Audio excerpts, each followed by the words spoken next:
సజీవుడైన యేసు క్రీస్తు నామంలో, మన రక్షకుడైన నిజమైన దేవుడైన యేసు క్రీస్తు నామంలో మనకందరికీ శుభములు. దేవుడు మనల్ని ఈ విధముగా ప్రేమించుచున్నాడు. మనము బ్రతికి ఉన్నామంటే ఆయన ప్రేమ, కృప, కనికరము, ప్రణాళిక, ఆయన చిత్తము అయి ఉన్నది. దేవునికి వందనాలు. రోమా పత్రిక నుండి మనము ధ్యానములను మనం చేసుకొనుచున్నాము. రోమా పత్రిక 1వ అధ్యాయము 2వ వచనము. దేవుని సువార్త నిమిత్తము ప్రత్యేకింపబడిన వాడునైన పౌలు రోమలో ఉన్న దేవుని ప్రియులందరికీ దేవుని ద్వారా ప్రేమించబడినటువంటి వారికి ఈ ఉత్తరము పౌలు గారు 2000 సంవత్సరాల క్రితము రాసినటువంటిది. పరిశుద్ధాత్మ ద్వారా అప్పుడు రాయబడినటువంటి ఆ ఉత్తరము క్రీస్తు రాకడ వరకు సార్వత్రిక సంఘమంతటికి వ్రాస్తున్నటువంటి ఉత్తరముగా మనం భావించి, ప్రస్తుతము మనము సంఘముగా పిలువబడుతున్నాము. క్రీస్తు రాకడ కొరకు మనం సిద్ధపడుచున్నాము. కాబట్టి ఇటు జీవము కలిగినటువంటి, వెలుగు కలిగినటువంటి, మనలో నిరీక్షణ పుట్టించేటటువంటి ఈ యొక్క వాక్యములను మనము ధ్యానం చేస్తుండగా పరిశుద్ధాత్మ దేవుడు మనల్ని సర్వసత్యములోనికి నడిపించునుగాక. ప్రియులారా, మనము రోమా పత్రికలో దేవుని యొక్క ప్రేమ, మన ఎడల దేవుడు ఎట్లా మనల్ని ప్రేమిస్తున్నాడు అన్నటువంటి విషయమును నేను ధ్యానించినప్పుడు ఒక 4 కోణాలలో దేవుని యొక్క ప్రేమను మనము గుర్తించవచ్చు. ఒకటి ఏంటంటే, సేవకుల ద్వారా దేవుడు మనల్ని ప్రేమించుట. అది మనము చూసాం ఇంతకు మునిపే, ఎలాగు దేవుడు మనల్ని సేవకుల ద్వారా ప్రేమిస్తున్నాడు అన్నటువంటి విషయము. రెండవది, క్రీస్తులో దేవుడు మనల్ని ఎట్లా ప్రేమించాడు, అది మనము చూడబోతున్నాం. మూడవది, అన్యజనుల పట్ల దేవుని యొక్క ప్రేమ. నాలుగవది, ఇశ్రాయేలీయుల పట్ల దేవుని యొక్క ప్రేమ. చూడండి, అంటే ఎందుకు మనం దేవుని యొక్క ప్రేమను ఇన్ని భాగాలుగా మనం చేయవలసి వస్తుందంటే,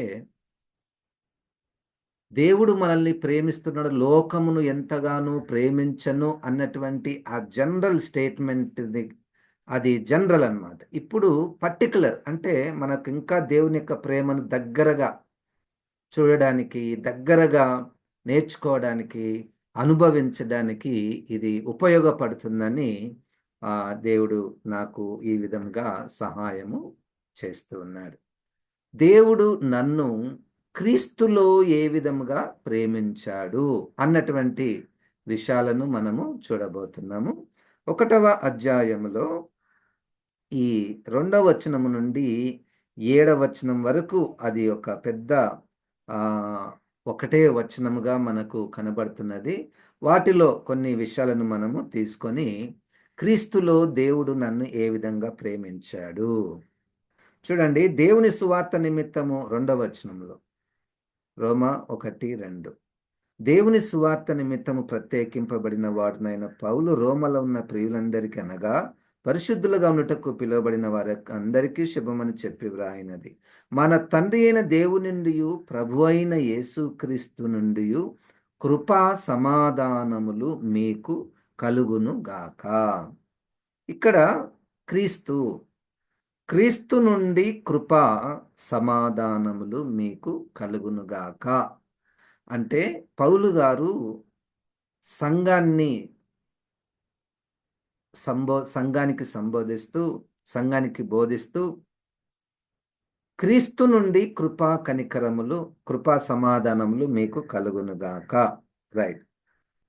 దేవుడు తన కుమారుడును మన ప్రభు అయిన యేసుక్రీస్తు విషయమైన ఆ సువార్తను పరిశుద్ధ లేఖనములందు తన ప్రవక్తల ద్వారా ముందుగా వాగ్దానం చేసెను. యేసుక్రీస్తు శరీరమును బట్టి దావీదు సంతానముగాను, మృతుల నుండి పునరుద్ధానుడైనందున పరిశుద్ధమైన ఆత్మను బట్టి దేవుని కుమారుడుగాను ప్రభావముతో నిరూపింపబడెను. దేవుడు మనలను ప్రేమించుటలో, క్రీస్తులో ప్రేమించుటలో జరిగిన కార్యము శరీరమును బట్టి ఈ లోకములో జన్మించుట. క్రీస్తు శరీరమును బట్టి దావీదు సంతానముగా ఈ లోకములో పుట్టుట. ఈ లోకంలోనికి వచ్చుట ద్వారా దేవుడు మనల్ని ఎంతగానో ప్రేమించెను.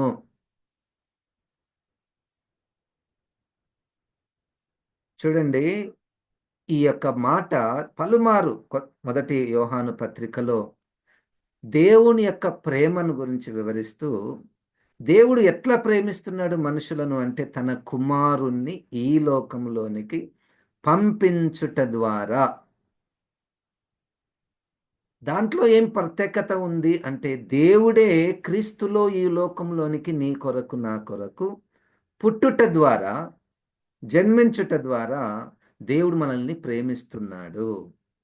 తన సొంత కుమారుణ్ణి మనకు ఇచ్చుటకు ఆయన వెనుక తీయలేదు,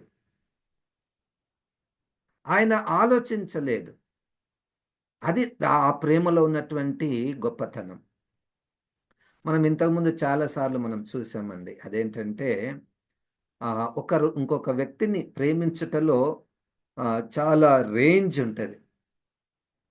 రేంజ్ అంటే పలు విధాలుగా, పలు కోణాలలో, పలు స్థాయిలలో మనం ప్రేమించవచ్చు. పలు స్థాయిలలో మాట ద్వారా ప్రేమించవచ్చు, క్రియ ద్వారా ప్రేమించవచ్చు, భోజనం పెట్టి ప్రేమించవచ్చు, సహాయం చేసి ప్రేమించవచ్చు, ట్రీట్మెంట్ ఇచ్చి ప్రేమించవచ్చు కదండి. మానవుల మధ్యలో ప్రేమలు అనేటువంటివి మనకు బాగా ఉన్నాయి. అయితే ఒక దేవుడే ఈ లోకంలో మన రూపాన్ని కలిగి ఈ లోకంలో జన్మించుట అది అద్భుతమైనటువంటి దేవుని యొక్క ప్రేమ. ఆ ప్రేమలో మనకు ఆ ప్రేమలో మనకు త్యాగము కనపడుతుంది. ఏం త్యాగం అంటే దేవుని యొక్క స్వభావమును వదులుకొనుట, దేవుని యొక్క మహిమను వదులుకొనుట. ఆ ప్రేమలో చూడండి, మన దగ్గరికి ఎవరైనా ఒక పెద్ద వ్యక్తి వస్తే మనం ఎంత ఆనందపడిపోతాం కదండి. అబ్బా, అంత పెద్ద మనిషి నా దగ్గరకు వచ్చాడా అన్ని మనము కొంతమందిని అప్పుడప్పుడు కొంతమంది మన దగ్గరకు వచ్చినప్పుడు మనకు ఆ విధంగా అనపడుతుంది కదండి. ఇక్కడ దేవాది దేవుడే శరీరమును బట్టి ఈ లోకంలో పుట్టుట, నీ కొరకు నా కొరకు జన్మించుట, వచ్చుట, అది అద్భుతమైనటువంటి దేవుని ప్రేమ. ఆయన మహిమను వదులుకొని రావడం. ఆయన నన్ను ఎట్లా ప్రేమించాడంటే నాతో కలిసి ఉండేటంతగా క్రీస్తులో నాతో కలిసి ఎవరైనా కానీ ఏ భేదము లేకుండా. ఇక మనకు ఇంకా ముందుంది అన్యజనులను దేవుడు ఏ విధంగా ప్రేమించాడు. ఇప్పుడైతే యేసుక్రీస్తు రాకడలో, పుట్టుటలో మనం ఇప్పుడు క్రిస్మస్ కొరకు మనము చాలామంది సిద్ధపడుతుంటారు వచ్చే నెలలో. అయితే యేసుక్రీస్తు శరీరం బట్టి దావీదు సంతానముగా ఈ లోకంలోనికి వచ్చుట అన్నటువంటిది దేవుని ప్రేమలో అది తారాస్థాయి. ఇక క్రీస్తులో పుట్టుట అంటే క్రీస్తు ద్వారా తన ప్రత్యక్షతలను, ప్రణాళికలను బయలుపరచుట, క్రీస్తు మరణము ద్వారా మనకు రక్షణ, అవన్నీ తర్వాత విషయం మనము చూడబోతున్నాము. రైట్. దేవుని కుమారుడుగాను మృతుల దావీదు సంతానముగాను మృతులలో నుండి పునరుద్ధానుడైనందున. పునరుద్ధానము అన్నటువంటిది దాంట్లో కూడా దేవుని ప్రేమ మన పట్ల ఉన్నది. ఎందుకంటే 15వ అధ్యాయం 1 కొరింథీయులకు రాసినటువంటి పత్రిక ప్రకారము పునరుద్ధానము లేకపోతే, మనుషుల యొక్క పునరుద్ధానము లేకపోతే క్రీస్తు కూడా లేపబడలేదు. జాగ్రత్తగా విందాం. పునరుద్ధానం ద్వారా నాకేంటి లాభము అంటే యేసుక్రీస్తు లేచాడన్న విషయము ఎంత నిజమో క్రీస్తు యందు విశ్వాసముంచి రక్షణ పొందినటువంటి వారి యొక్క పునరుద్ధానము కూడా అంతే నిజం. అది నిజమైతే ఇది తప్పకుండా నిజం. అంటే ఇంత ఆశీర్వాదము, ఇంత బహుమానము, ఇంత ఆధిక్యత దేవుడు నాకు, నీకు ఇచ్చాడు. ఆ విధంగా దేవుడు నన్ను, నిన్ను ప్రేమించాడు. ఇది క్రీస్తులో. ఈ ప్రేమ క్రీస్తులో. క్రీస్తులో క్రీస్తు పునరుద్ధానుడైనందున. చూడండి. పునరుద్ధానము, విశ్వాసుల పునరుద్ధానం విషయంలో మనకు ఆహ్, అసలు దాని విషయము విశ్వాసము లేకపోతే అదే 1 కొరింథీ 15వ అధ్యాయము ప్రకారము లోకములో ఉన్న వారందరికంటే మేము దౌర్భాగ్యులము.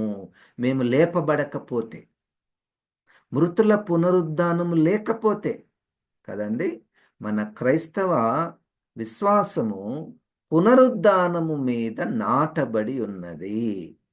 అది దేవుని ప్రేమ. దేవుని ప్రేమ ఇచ్చుటలో, బహుమానం ఇచ్చుటలో, క్రీస్తు పునరుద్ధానములో దేవుడు మనకిస్తున్నటువంటి ఆ నిరీక్షణ, నేను ఒకరోజు లేస్తాను అన్నటువంటి ఆ నిరీక్షణ దేవుని యొక్క ప్రేమకు గుర్తు.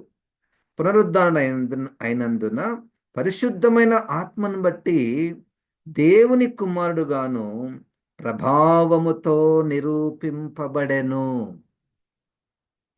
ఆయన నామం నిమిత్తము సమస్త జనులు విశ్వాసమునకు విధేయులగునట్లు ఈయన ద్వారా మేము కృపను అపోస్తలత్వమును పొందితిమి. చూడండి, సేవకులను దేవుడు క్రీస్తులో ఏ విధముగా ప్రేమిస్తున్నాడు అంటే, ఈ సేవకులు ఏం పొందుకున్నారంటే కృప, అపోస్తలత్వమును క్రీస్తు 9వ అధ్యాయం 1 కొరింథీయులకు రాసిన పత్రిక ప్రకారము పౌలును ఎవరు పిలిచారు అంటే యేసుక్రీస్తు పిలిచాడు. పిలిచి పంపించాడు. దాన్నే అపోస్తలత్వము అంటారు. ఒక వ్యక్తికి ఒక ఉద్యోగం ఇస్తే ఎంత సంతోషపడతారు. నిన్న దినం, ఆదివారం దినం ఒక స్త్రీ వచ్చి, అటుపోయిన వారంలో సార్ మాకు పని కొరకు ప్రార్థించండి, నాకు ఉద్యోగం లేదు అని చెప్పింది. మొన్న ఆదివారంలో ఆమెనే వచ్చి, సార్ నాకు పని దొరికింది అంటే సంతోషం. ఆమెలో ఒక సంతోషం. అంటే ఇక్కడ కూడా సేవకులను దేవుడు ఏ విధముగా ప్రేమిస్తున్నాడు అంటే అపోస్తలత్వమును పొందుకున్నారు క్రీస్తులో. హల్లెలూయా. క్రీస్తులో అపోస్తలత్వమును, పరిచర్యను, చూడండి, పరిచర్యకు నానా రకాలైనటువంటి పేర్లు ఉన్నాయండి. ఒక పేరుకు మనము పరిమితం కాకూడదు.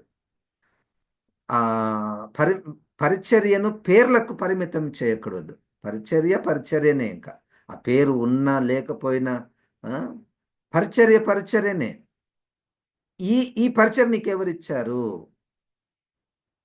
యేసుక్రీస్తు నాకు ఇచ్చాడు సార్ ఈ పరిచర్య. యేసుక్రీస్తే నాకు ఇచ్చాడు. దేవుడు నిన్ను ఏ విధముగా ప్రేమిస్తున్నాడు అంటే, క్రీస్తు నీకు ఒక పని, ఒక పరిచర్య, ఒక కాపరిగా, ఒక అపోస్తులునిగా, ఒక సువార్తికునిగా, ఒక పరిపాలకునిగా దేవుడు నీకు ఈ పనిని ఇచ్చుట ద్వారా తన ప్రేమను వెల్లడిపరుస్తున్నాడు. హల్లెలూయా. ఇప్పుడు చాలా మంది ఉంటారండి పనికి. చాలా మంది వస్తారు. కానీ ఈ పని ఇక్కడ ఒక పని ఉంది. ఈ పని చేయడానికి ఈమెనే సరిపోతుందని యేసుక్రీస్తు చెప్తే, అంటే నన్ను దేవుడు ఇంతగా ప్రేమిస్తున్నాడా? కనుక దేవుని ప్రేమ సేవకులను పిలుచుటలో కనపడుతున్నది. దేవునికి స్తోత్రం. హల్లెలూయా. దేవుని సేవ చాలా మందికి శాపము కాదండి. అది కష్టము కాదు. కష్టము, నష్టము. ఎందుకు ప్రభువా ఈ పని ఇచ్చారు? కాదు. అది దేవుని ప్రేమ. మనం ఒకరిని ప్రేమించి ఎవరినైనా మనం ప్రేమిస్తే మనం బహుమానాలను ఇస్తాం కదండి. బహుమానం మనకు వాళ్ళంటే ఇష్టం అంటే ఒక బహుమానం ఇచ్చి మన ప్రేమను వ్యక్తపరుస్తాం. దేవుడు క్రీస్తులో పరిచర్య ఇచ్చి మనలను ప్రేమిస్తున్నాడు. అది పాయింట్. మేము కృపను అపోస్తలత్వమును పొందితిమి, మీరును వారిలో ఉన్నవారై యేసు క్రీస్తు వారుగా ఉండుటకు పిలువబడి ఉన్నారు. ఈ పదం చూడండి.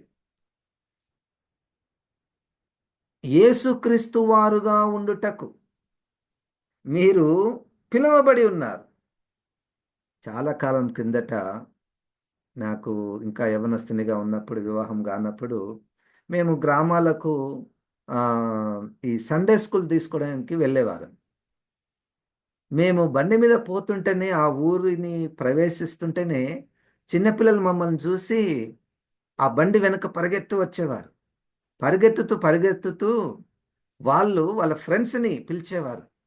ఏమని పిలిచేవారంటే నాకింకా గుర్తుంది. "అరే! యేసుక్రీస్తు వాళ్ళొచ్చారు, యేసుక్రీస్తు వాళ్ళొచ్చారు, యేసుక్రీస్తు వాళ్ళు వచ్చారని" చెప్పేటోళ్ళు. చిన్న పిల్లలండి. అంటే అది ఎంత ధన్యకరమైనటువంటి మాట కదండీ!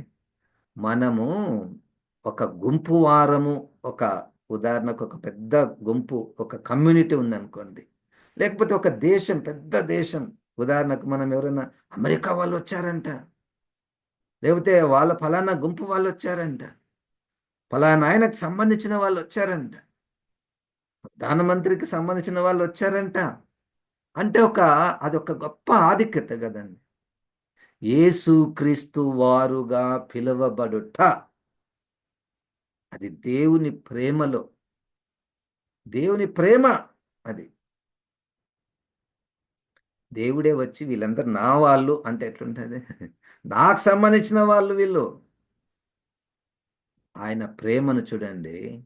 మీరక్కడే కూర్చోండి, నేనీడ కొండ మీద ఉంటానటువంటిది కాదు. మీరు వేరే, నేను వేరే అన్నటువంటిది కాదు. మీరందరూ నా వాళ్ళు. ఇంకా మాట్లాడితే మీరందరూ నా పిల్లలు. కదండీ! పరిశుద్ధాత్మ దేవుడు ఈ మాటలు వింటుండగా దేవుని యొక్క ప్రేమ మనము గుర్తించి కృతజ్ఞత హృదయము కలిగి ఉండాలి. ఈ మాటలు చెప్తున్నప్పుడు కూడా నాకు ఇంకోటి అనిపిస్తది. నేను కూడా చాలా కాలం కిందట చాలా బాధపడేవాడిని. నన్నెవ్వరు ప్రేమించరు. తల్లి లేదు, తండ్రి లేదు, అన్నదమ్ములు దగ్గరికి రానియ్యరు, బంధువుల దగ్గరికి రానియ్యరు. ఆ! అసలు మనుషులు ఏంది ఇట్లా తయారయ్యారు అని వాళ్ళ మీద ద్వేషము. నన్ను ప్రేమిస్తలేరు. ఎవరు ప్రేమించరు. విశ్వాసులు ప్రేమించరు. నేను ఒంటరివాడిని అనుకునేవాడిని. ఆహా! ఇప్పుడు క్రీస్తు దొరికాడు. దేవుని యొక్క ప్రేమ క్రీస్తులో ఎట్లుందంటే, ఇప్పుడు క్రీస్తు వారు వీళ్ళు. హల్లెలూయా! ఎంత ఆధిక్యత అంటే క్రీస్తు వారుగా పిలవబడడము, ఎంచబడడము. ఒకవైపు అవమానం ఉంటదిలెండి. అది వేరే విషయం. ఒకవైపు అవమానం ఉంటది, హింస ఉంటది.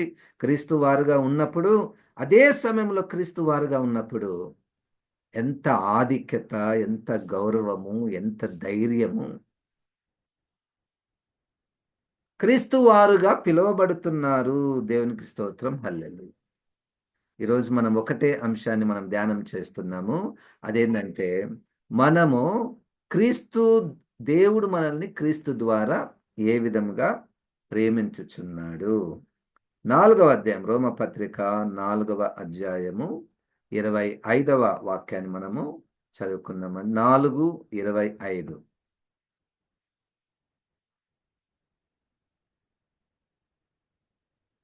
ఆయన మన అపరాధముల నిమిత్తము అప్పగింపబడి, మనము నీతిమంతులముగా తీర్చబడుటకై లేపబడెను.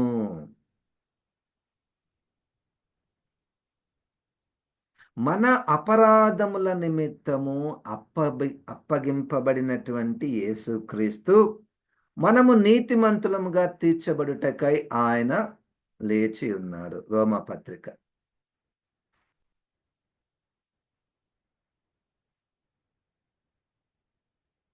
మనం చేసినటువంటి తప్పిదాల కొరకు ఒకరు అప్పగించబడుట.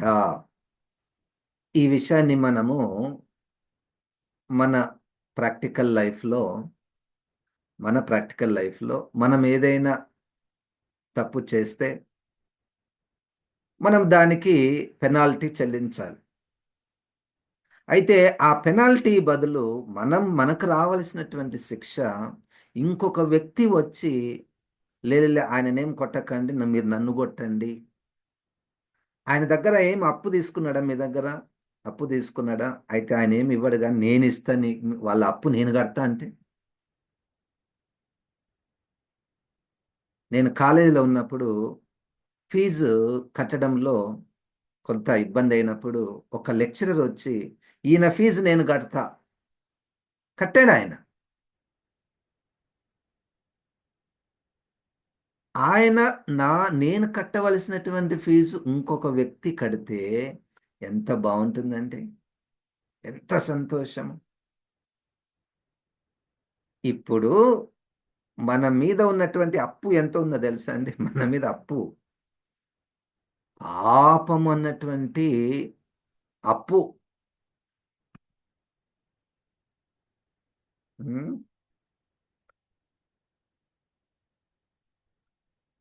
ఒక పాట నాకు గుర్తుకొస్తుంది. ఆ పాట ఏందంటే, పాపరాశి.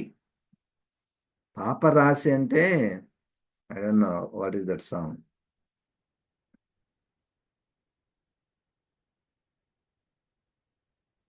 పాపరాశి అంటే రాసులు బియ్యం ఏదన్నా పంట పండితే రాసులుగా పోస్తారు. హ్మ్. యెహోవా నా మొరలాలించెను అన్నటువంటి ఆ పాటలో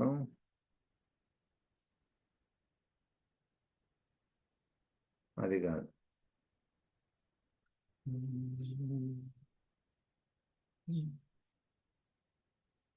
రైట్.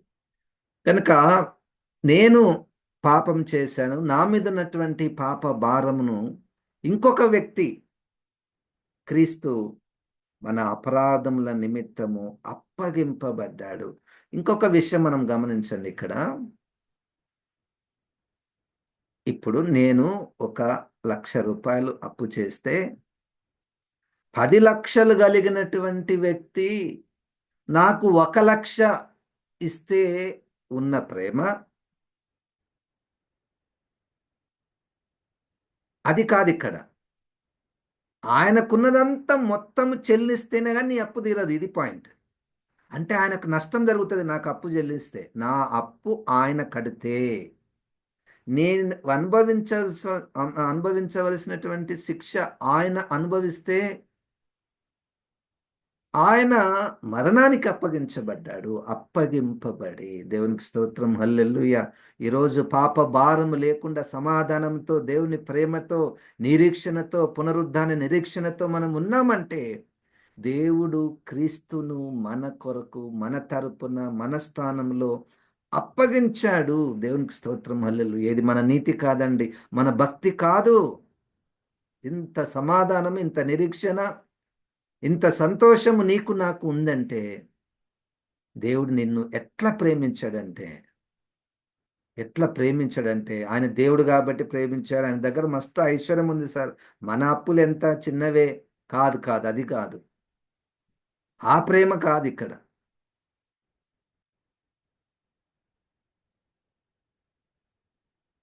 గనక దేవుడు తన ప్రాణాన్నే అప్పగించి ఆయన అప్పగించబడ్డాడు.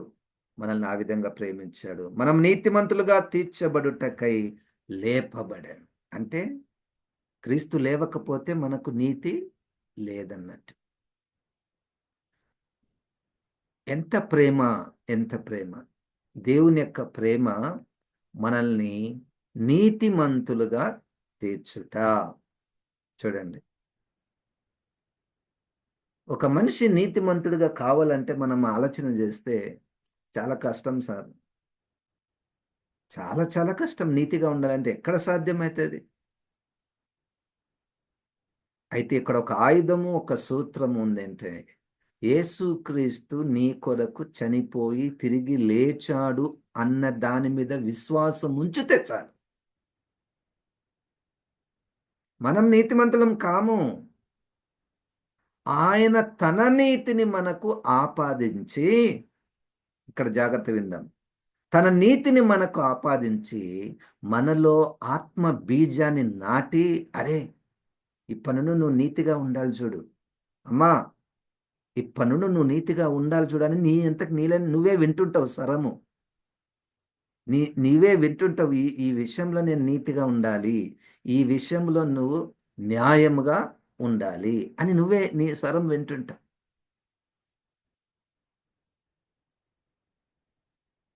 ఈ మధ్య కాలంలో నేను ఒక గవర్నమెంట్ ఆఫీస్‌కి వెళ్ళాను. ఆ ఆఫీస్‌కి వెళ్తూ ఒక పని మీద వెళ్ళాను. ఆ ఆఫీస్‌కి వెళ్ళక మునుపు ఇద్దరు, ముగ్గురు స్నేహితుల దగ్గర దాని గురించి సంభాషించి, ఎట్లా ఇది జరగాలంటే ఎట్లా అంటే, తప్పకుండా లంచం ఇవ్వాల్సిందే సార్ అన్నారు వాళ్ళు. ఆయన గూడా అదే పని మీద పోయినప్పుడు అక్కడ ఉన్నటువంటి ఆఫీసరే లంచం అడిగాడంట. అయ్యా! ఈ పని కావాలంటే నువ్వు లంచం ఇవ్వాల్సిందే. దేవుని కృప వలన నాకు మొట్టమొదటి నుంచి ఈ లంచం ఇవ్వడం నాకు ఇష్టం లేదు. ఇష్టం లేదు గాదు అసలది. ఆ మనస్సు లేదు నాకు. అది తప్పని కూడా అసలు రాజ్యాంగ ప్రకారమే తప్పు. ఇక నువ్వు క్రైస్తవునిగా అన్నప్పుడు ఇంగ దానికి తిరుగులేదు. ఇవ్వకూడదు. ఇవ్వకపోతే పని గాదు. ఏం జేయాలి? నేను ప్రార్థన జేస్తున్న ప్రభువా, నేనైతే ఒక పైసా కూడా ఇవ్వను. ఆఫీస్‌కి బోయినా. ఆఫీస్‌కి బోతే వాళ్ళు పరోక్షంగా అడుగుతున్నారు. నేను చాలా దేవుని ప్రేమ కలిగి పొలైట్‌గా సార్ అట్లా చేయడానికి రాదు. అట్లా అనఫీషియల్‌గా అవుతది సార్ అని జెప్పాను. అనఫీష అది చట్టబద్ధంగా అట్లా చేయకూడదు సార్ అని చెప్పాను. మరుసటి రోజు అక్కడున్నటువంటి అధికారులందరూ కూడా ఇప్పుడు ఈ మాటలు చెప్తున్నప్పుడు నేనేదో గొప్ప పని చేశానన్నటువంటి మనసు అయితే నాకు లేదు. దేవుడు వారి మనసులను మార్చాడు. నేనే ఆశ్చర్యపోయాను. వాళ్ళు రండి సార్, చేసుకోండి సార్, ఏం గావాలి సార్, అయిందా సార్ పని? అని నవ్వుతూ పలకరిస్తున్నారు. వచ్చేటప్పుడు గూడా సార్ పనయిందా అంటున్నారు. నేను ఆశ్చర్యపోయినా. మనకు మనసులో ముందే భయం వాళ్ళంటే. ఏమంటారో, ఏం పని జేస్తారో, చెయ్యరో, ఆ! ముందే మనం క్రైస్తవులమని జెప్పుకుంటున్నాము. ఒక్క పైసా కూడా అక్కడ చెల్లించకుండా ఆ పని జరిగించాడు. కారణం ఏంటంటే, మన హృదయాలలో నీతి అన్నటువంటి బీజాన్ని నాటుతాడండి దేవుడు. నీతి అన్నటువంటి బీజము నాటితే ఇక అన్ని విషయంలో నీతిగా ఉండాలి. మన సంబంధాలలో, కుటుంబ సంబంధాలలో, సంఘ పరిచర్యలలో అన్ని విషయంలో నీతిగా ఉండాలి. హల్లెలూయా!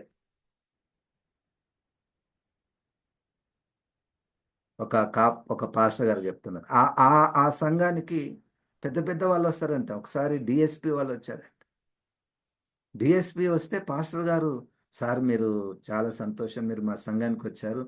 మిమ్మల్ని మేము సన్మానిస్తాము. ముందుకు రండి" అని అన్నాడంట. అప్పుడు ఆయన డీఎస్‌పీ అన్నాడంట, "నన్ను మీరు మీ సంఘములో ముందుకు పిలిస్తే, సంఘము క్రీస్తు సంఘం అన్న దానికి అసలు మీనింగే అన్నాడంట.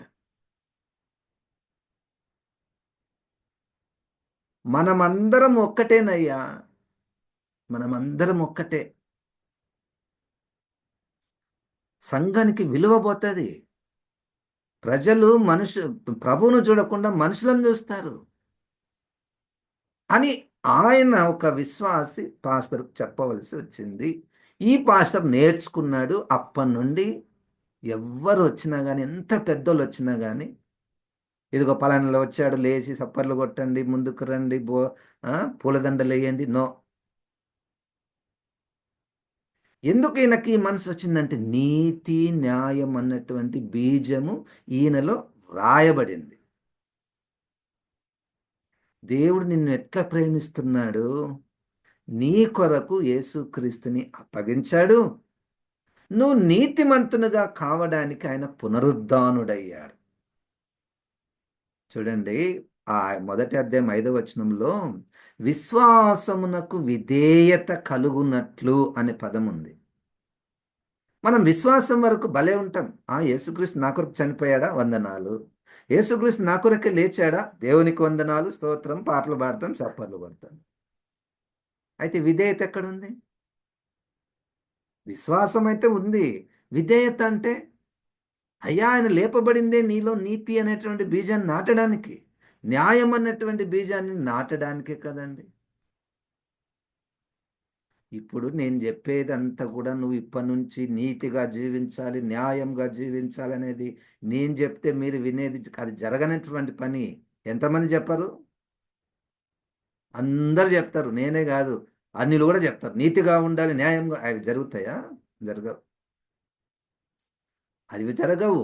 అవి క్రీస్తుని మనము హృదయములో ఉంచుకొనుట ద్వారా, క్రీస్తు పునరుద్ధానాన్ని మనము విశ్వసించుట ద్వారా, క్రీస్తు నా కొరకు చనిపోయాడన్నటువంటి విషయం మనం ధ్యానం ఉంచుట ద్వారా అవి అక్ ఇక్కడ ప్రారంభమైతాయి. ఇక్కడ గాదు.